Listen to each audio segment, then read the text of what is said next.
I was just called to get online. It's like so much things, thoughts. There's so much energy flowing through me. And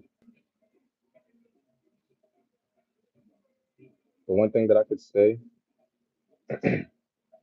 I appreciate everything that has happened that leads up to this point, and then the next point, and the next chapter, the next step, whatever next is.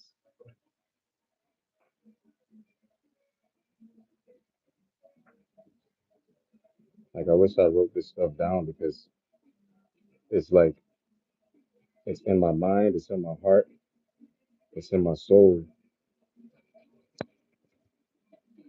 but it's not getting to certain things that I think I can't articulate it into words. It takes a while for me to formulate the words because when I say things, people are going to be skeptical, right? Like when I was talking about grab your surfboards, how much mudslides and tsunamis hit and made landfall right after me saying that, you know? And it's like you predict and you say certain things and you say so many things and it comes to pass and people are really to chalk it up to, oh, they're just doing this or oh, they're just doing that. It can't be this or it can't be that, right? Because they just can't give you the credit because it's not them. That's why, right?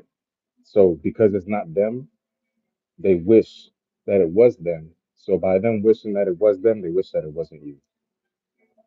And I gotta write this down, right? God doesn't send you who you want. God sends you who you need.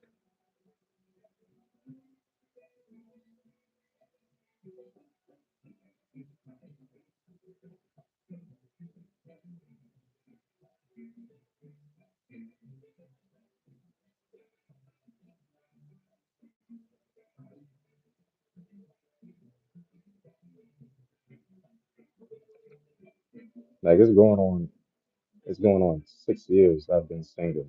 Like I fooled around, you know, after that, but it wasn't no relationship. I feel like the relationship that I had was getting used to being a father figure. And the reason why I stayed was because of that, right? Um, you know, and especially because the way that my family is set up, I'm destined to have a daughter as my first child, right? Ever since I was the baby in my family, after after I grew up and stuff like that, I feel like my cousin Joshua might have been the last boy because right after that it was just all girls. And I'm always gonna want to protect children. I'm always gonna want to defend children. I feel like children, they don't know, even if they think they know, they don't know who that person is that's playing on their innocence. They don't know who that person is that's manipulating their imagination, right? And I'm such a shield for children that it it causes me to take the responsibility that's not mine. You can ask me anything you want. Hit that like button. It don't cost y'all nothing. Trying to get this, trying to get this platform built up, spread around the YouTube verse. What's the question?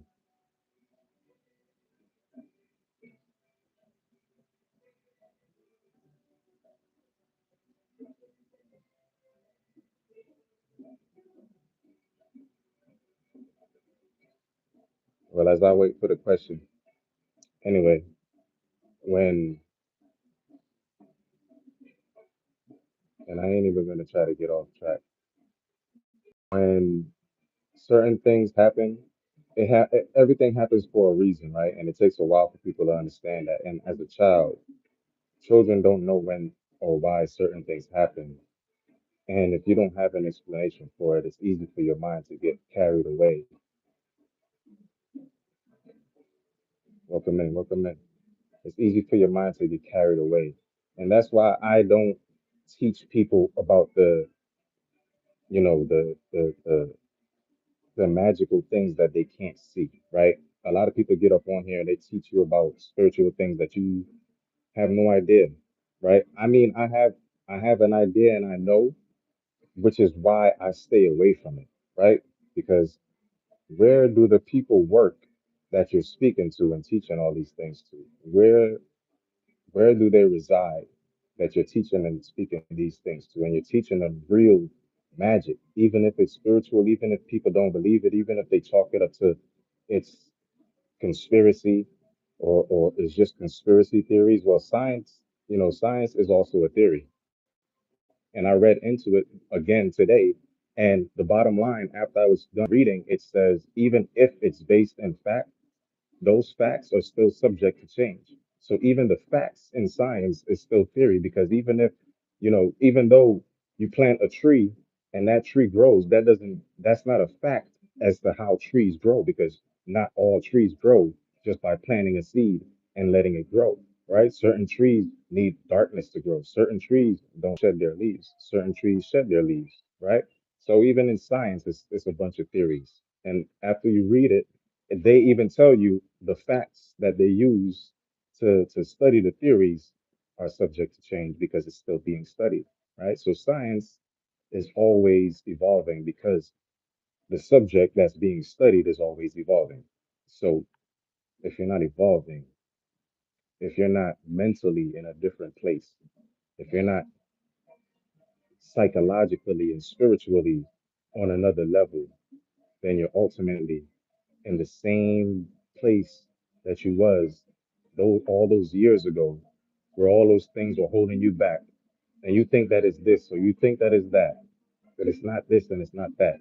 It's it's a part of your mind that you are not allowing to be opened because I tell a lot of people this, right, and they would get mad at me, and they would want to like I would get backlash, I would say, right, but I would ask people, why are they afraid? Right? Why are you scared to do this? Right? And with me saying it so bluntly and boldly, I touch a nerve. And that's why I'm there. Right?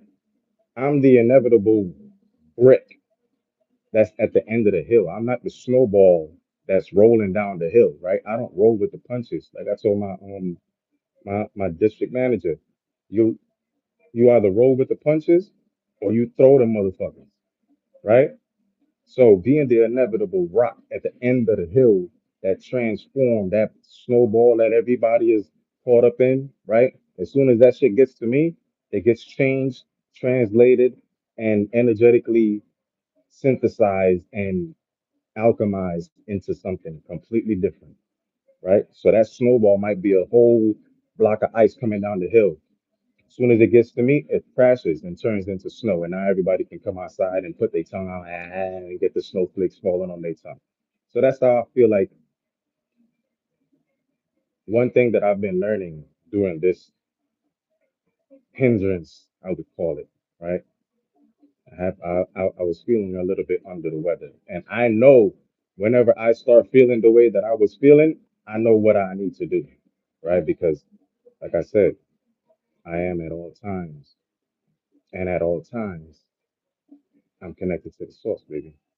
And another thing that I was thinking about, I was thinking about a lot of stuff actually, and I didn't write anything down. It was just going through my mind, and as soon as I thought about it, another thought came right up. And when I was done with that thought, I thought that I could go back to the previous thought, but that thought was gone. And then as soon as I tried to go back to the previous thought, another thought came up, thinking about going back to the thought.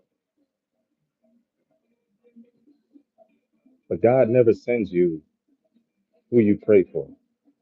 Never sends you who you wish for, always sends you what you need, which is why I don't make wishes unless it's on behalf of the whole, right? I don't selfishly pray. I don't selfishly make wishes. I don't selfishly work. Like even with the playlist that I put out, I want those artists to really be genuinely appreciated and felt by the entire community because it's easy for a machine to make you famous, but it's harder for when somebody is actually living their dreams and they're going through all those rough patches and all those speed bumps that they can't get over, and then they still get over those speed bumps that people think that they would never get over. And that's why it's inspiring to see so many independent artists actually get on the stage, you know, kill that stage fright, kill that doubt, and then just do the damn thing. Because it's definitely harder to not do the damn thing. It's harder to sit there and contemplate on your wishes, procrastinate on the wishes that you've made, when you can actually take one foot, put it in front of the other towards those wishes and dreams. And you would actually realize that you're living in the wish, you're living in the dream. It might not be what it seems, it might not be what you thought it would be, but you have to start somewhere in order for it to get to where you inevitably want it to be, you know? So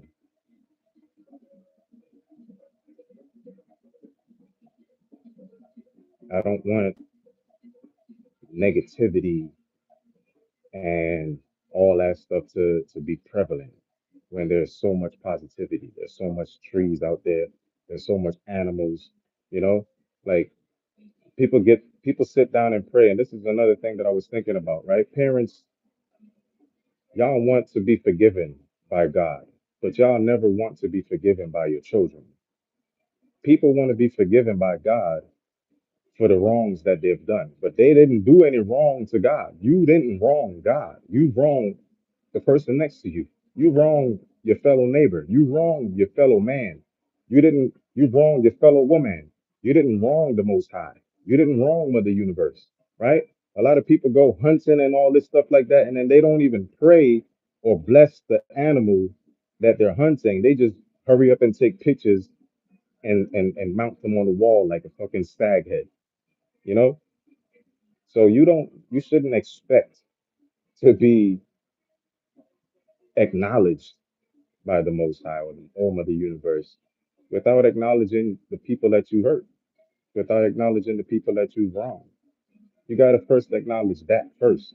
If before you go seeking altars and prayer and magic and all that stuff like that, and that's another thing that I was thinking about. A lot of people try to do magic to get ahead or to skip dealing with accountability and being responsible for their actions, right? So if if people constantly try to get, you know, outside assistance for what they need to do internally, they're always going to get lost, right?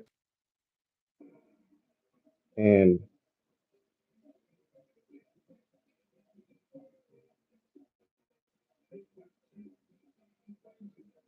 so whenever whenever people try to teach you spiritual ways, I would like those spiritual teachers to know that you're also being held accountable for the students that you teach, which is why I don't get on here and teach people. I don't talk about Obatala Shango, even though I know all about the Orishas, I know all about the spiritual beings, I know all about the past beings and the future beings that's going to be coming here to this realm of where all these planets exist.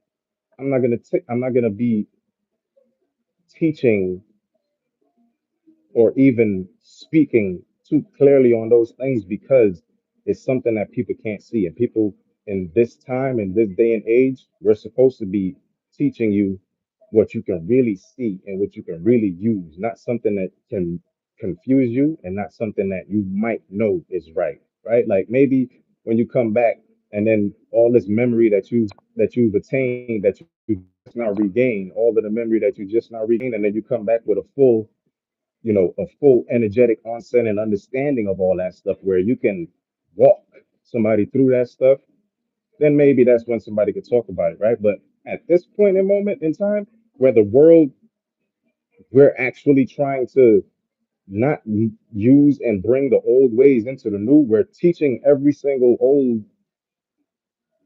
institution the ways that's supposed to be taught tomorrow, right?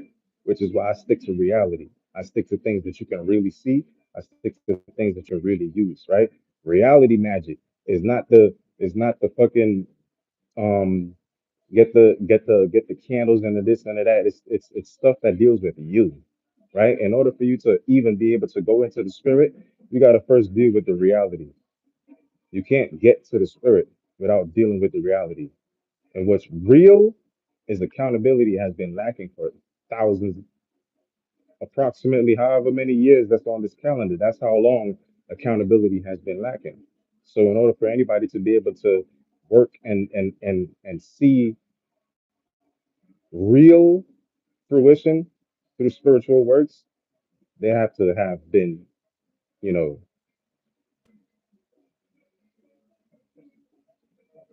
redeemed. Because a lot of us, everyone, even if it's just to yourself, you've done harm. And that's something that's not going to be able to go away if you move. It's not going to be able to go away if you get baptized. It's not going to be able to go away just through prayer. It's action. It's those steps that you're actually going to take. Are you going to go and take those steps to the same places and in the same directions as before? Or are you going to turn around and take a different and take steps in a different direction, right? It's all a choice. And once you make that choice, that's when it becomes a lot more clear to you. That's when instead of, rushing, you'll take your time and relax because you'll realize that the actual price you pay for the things you want, it'll never amount to a dollar. It'll never amount to a dollar amount. The price that you pay is going to come from a world that you can't see, from a time that has not come yet, which is why anything that you want done, you don't want something done for past sake. You want something done for the future's sake. So in the future is when you're going to be paying that cost. That upfront cost, that upfront payment, that's just the upfront payment. But you're going to be paying it with your soul in the future because it's something that's in the future that you want. It's not something in the past that you want. You're not going towards the past. We're going towards the future. So any payment is going to come for hence, not be hence. I'm going to get off here, get back into my studies.